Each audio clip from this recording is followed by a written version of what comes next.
3 of our sons went to Lev HaTorah, our eldest Eitan, our number 3 child Amir, and number 5 Noah. They're good children.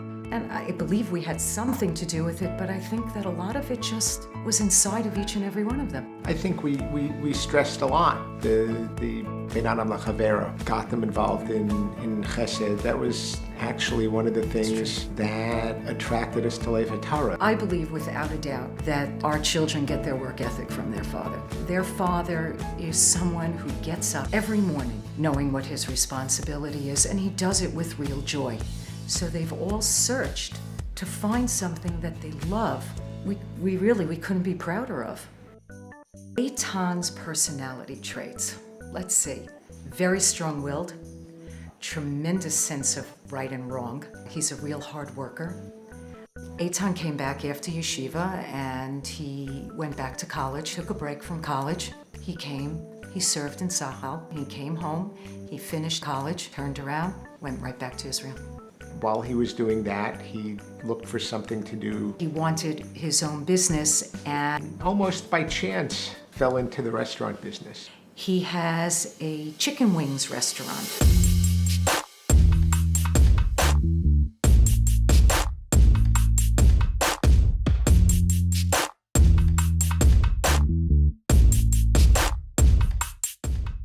Welcome to Wings. Let me show you around.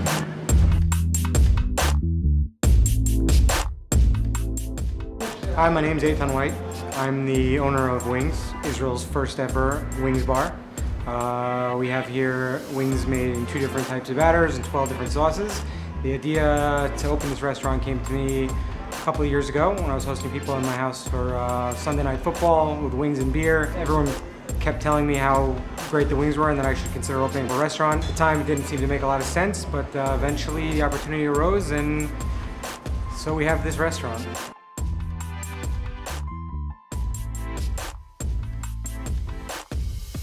The first business that he worked for a tech startup, and they just didn't make it. So he cast around for something to do, and during the interim, got connected with White City Shabbat, and it really became a love for him. White City Shabbat is an organization that really shows the beauty of Shabbat without any preconditions. So any minute now, a bunch of our volunteers are going to be showing up, and we're going to set up this room for a meal that will take place tomorrow night, Shabbat dinner, for around 200 people. White City Shabbat as a name was basically 1 or 2 people, kind of had a lot of other stuff on their plate. They were doing meals once every 4 or 5 months for 50 people, and realizing that there are so many more people out there you could be inviting. And so myself, along with 2 good friends, 3 of us got together, brainstormed, and decided to start hosting these meals on a regular basis. That including with every single Chag, from Pesach Seder to Rosh Hashanah meals, all of it. We take it on ourselves to make sure that when Chag or Shabbat comes around, there is no Olah left behind. Through this organization, we also managed to set the Guinness World Record, world's largest Shabbat dinner of 2,226 people, which we did here in the port of Tel Aviv. It really was a massive event that really could not have happened without the volunteers. Without them, none of this would be possible. Amir is very focused and very directed, and he is really just a lovely, warm, loving human being. And I think he's an extraordinary husband and father. I really do. I see he's very devoted to his wife and his children. Very. He and Ita are wonderful together. You can really see the respect between the 2 of them. Well, he certainly doesn't complain. He's had a couple of, let's say, difficult turns in life. Because he developed a tumor in his leg. The word cancer is a very difficult word for anybody to hear. It was very, very painful. And to watch our son suffer the way that he did, to see him come through it even stronger, I am amazed by it. Just amazed by it and grateful to HaKadosh Baruch Hu for him every day. He's taken up mountain biking. He participated in a team that ran in the Jerusalem Marathon, and that was after having really major bone reconstruction, which is just unbelievable.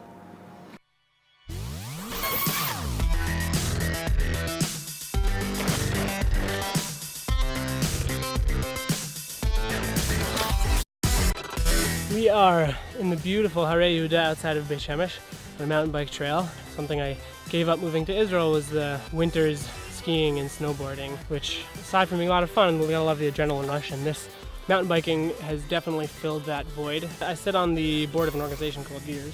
Basically, youth leadership training through the fine art of mountain biking.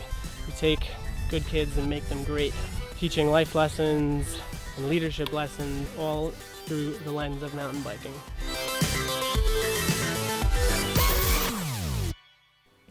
Since Amir finished at the yeshiva, he became such a part of the yeshiva community that he can't move away. He lanes for the yeshiva. He's always lived within a block. Amir co-runs a video production studio. Works mostly for, businesses, high-tech and non-profit. Loves what he does. Video Sparks is a full-scale production studio for all of your video and animation needs. Most of our clients are high-tech companies with the occasional non-profit mixed in. My partner, Morty Rapp over here, is also a HaTorah alumnus. Noam is truly Naim. He always has a smile. You talk about people that they don't have a mean bone in their body, and that's Noam. I think he's a wonderful brother. He keeps in touch with all of his brothers. We were obviously a little taken aback when he originally went into a combat engineering and explosives ordnance unit. And then when he got into the sniper unit, Beth said to me, "Is this a good thing?" I said, "Yeah, now he's going to be 700 yards away from the things that go boom." Noam, like the rest of the boys, believes in giving back. He was a Chayal Boded, and he received a lot of support. Noam helped with the planning and execution of the program at HaTorah called Lev L'Chayal. It helps those young men who are going into the Army, pre-Army, to get them physically and psychologically prepared for the Army. Okay guys, today we're doing a Bochum Baror. In the Army, this is your physical fitness test. So today is just a simulation, but I want you guys to give it your all. I want to see right now what their maximum is so that we can build up to the point when they get into the Army, they can pass everything with flying colors. 3-kilometer run, they have to do it in less than 15 and a half minutes. They need to be able to do 86 sit-ups and 70 push-ups in order to get a full 100 on their physical test. I basically teach them from my own experience in the Army, all the challenges that I went through, spiritually, physically, mentally, and help them prepare for the Army, not just in a way that they are ready physically, but in a way where they can grow spiritually and grow in their midah. The last 100 meters of this run, I want to see you guys sprinting, even if you can't breathe anymore. By the time you get to that finish line, either you pass out or you throw up. I think it's like we said before, that Judaism, yes, it's a religion, but it's their life. It's something that's totally a part of them. They all have a deep belief in something greater than who they are. My bracha to all my children is first and foremost that HaKadosh Baruch Hu grants you long life, good health, happiness, success in all that you do, and that you should always remember your siblings, your partners, your children, your parents, and Klal Yisrael.